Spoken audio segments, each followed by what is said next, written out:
What's poppin', everybody? It's your boy LC, aka the Terran ATF, and this is the show I like to call Trappin' Out the Grave. I've been trapping out the grave. All this money that I made. Oh yeah, my life is what I gave. Yeah, so I've been trapping out the grave. The whole purpose of this series is to hopefully connect with my fans a little bit better so people can understand the stories that I'm talking about in my music and how I've turned my trauma into art.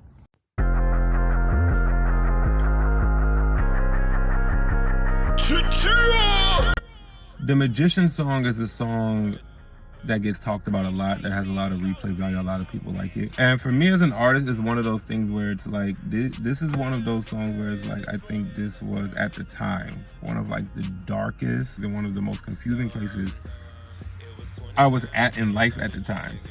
Because I had just moved from Los Angeles. I just, did like my first year or two in Los Angeles. And it was so much that had happened in my life at that point that I tried to ignore, and I was, I was trying to be somebody, and I got to LA finally, and then there was so many things that was such a pushback with LA from just, people questioning why I looked the way that I look, my skin tone being a problem, and how loud my voice just naturally was. Like, I felt so picked apart, and I couldn't deal with it anymore, so I resulted to trying to go back to the South. And I couldn't believe it. You know what I mean? I was like, this, I never in my head ever thought about what was going to happen when I left Los Angeles. I was, like just since a kid, I was like, I want to go to LA. I want to go to LA. I'm going to be somebody. I want to go to LA. And you finally get there and it's not what you expect at all. The chorus is my entire life up until that point. So the first line in the chorus, I say, it was $29K and I'm just trying to get my racks back.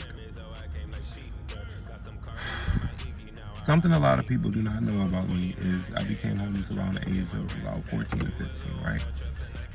There was a man who I will not say by name that I ended up meeting. He was the first person who took me in and cared for me. And when I turned 18 years old, my grandmother left me $29,000. Now, put into perspective, this is a kid who's been homeless by himself with no family, nobody for about 2.5 years. $29,000. It's not even like I really went rampant for real. There were a lot of people who gave to me that did not have to, that I gave back to. I did not know a lot about financial literacy. I didn't know anything about investing. Like, certain things I did not know about at all at that point. But nonetheless, this man had, been taking care of me for 1.5 to 2 years. He had, randomly lost his job. I had just came up on his money. So it wasn't nothing for me to be like, I can take care of the rent a couple months. I put myself through driving school and, I did some substantial things for myself. This person did steal thousands of dollars from me, unfortunately. And that's kind of where that line stems from. It was $29K and I'm just trying to get my racks back. You were the one I trust and I can't believe you did that. And then it's like, on top of him stealing thousands of dollars from me, when I finally decided, okay, I'm going to go to LA and I'm going to live my own life, I'm going to do my own thing, this person killed themselves. And that's something I still to this day don't really know how to process. And so I can't believe you did that in the sense of, it betrayed my trust. I can't believe you did that in the sense of stole from me. I can't believe you did that in the sense of ended your life because I was no longer in it. Never truly gave a fuck. All my socks are mismatched. 10:52, I heard him calling on the dispatch. I don't give a fuck. I am very ADHD. Shit is always very scattered. When it's time to get out the door, I am grabbing whatever first 2 pair of socks I fucking see. Gotta make a move and pull the rabbit out the snapback. And I quite literally, like, that's where my mind was. It was like, I still want to chase my dreams, but I'm no longer in LA. How is this going to happen? Because I knew who I was trying to be, who I was becoming was not going to flourish in the South. So I gotta make a move and pull the rabbit out the snapback. Even when you get into the verses are also very reminiscent of my life. I'm the same fat weirdo emo with the gap tooth. I was that kid. I've been writing bars and recording since '02. So I started writing music when I was 5. I started recording by the time I was 9. So I was born in '97. Dude, I've been doing me, so how the fuck you think I owe you? People from the psych wards always telling me I haven't changed.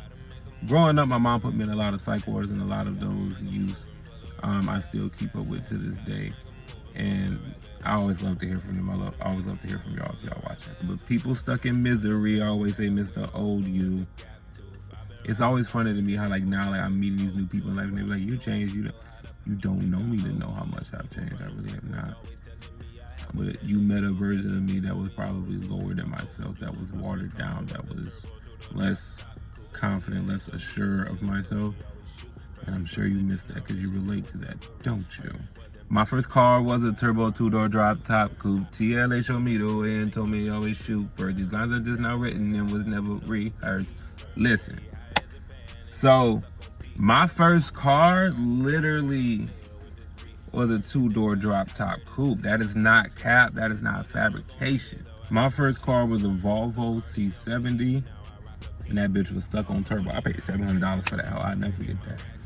TLA, the guy who I was involved with, the guy who off the self that I was talking about in the chorus, that was his initials. And he had a fascination with guns. And he's who taught me how to use a gun and how to shoot and shit. So, TLA showed me the way and told me to always shoot first. These lines are just not written and was never rehearsed. So I said that line. I just always want to specify this. When it comes to me as a rapper, bro, like I can do like free poetry and stuff. I've never considered myself a freestyler though. I don't feel like you have to be a freestyler to be a rapper. But I am like a free verse person. Like this song literally was written like in one pen stroke, if that makes sense. It's like these lines weren't rehearsed. These lines weren't premeditated, weren't thought about. Like I remember I was literally on a Greyhound bus in fucking tears writing this song because I could not believe that felt like I was giving up on myself. Wasn't believing in Most High. SYR is reverse. Was told God hated me, so I didn't want shit to do with it. SYR, reverse and reverse. I just wanted summer days and make my wrist a freezer. Yeah, he tatted with abs, you know he's a keeper. Yeah, he high as a pan and Jane, I suck on Peter. I must be a rock star, I'm staying with this reefer. Indica and hybrid, this is what I prefer. And this beat is drunk on Remy, so I can't like sheeter. Got some Cardi on my Iggy, now I rock a pink beater. Listen, I'm a kin. I don't ever say I'm a barb because I'm a boy. I'm sorry, fight me. But, yeah, nah, listen. So I just gotta explain this line because I feel like people don't always catch it. This beat was drunk on Remy, so I can't like sheet or Cardi B is a blood, supposedly. Got some Cardi on my Iggy a white chick. So you know I've been getting dirty. I got some blood on my tank top. I got some blood on my t-shirt. And that reference that's gonna come up again soon in my new project. Cardi on my Iggy, now I rock a pink beater. We already know who Pink is. So we don't have to explain that. But you mix red and white, you get pink, technically. So got some Cardi on my Iggy, now I rock a pink beater. Want to hear those songs? Please go stream it. Life for me up until that point was very hard, was very traumatic, was very sad and very confusing. And I'm glad that out of that came a really, really dope track that a lot of people resonated with and a lot of people still bob their heads to today. Remember to always give yourself a thumbs up. Fuck the people who don't like you, ain't fucking with your energy. And never, ever sweat the small shit, baby. I am Natarian ATF. Make sure you also stream the entire EP, Greenlight Me Go, and follow my story. It was great getting to know you.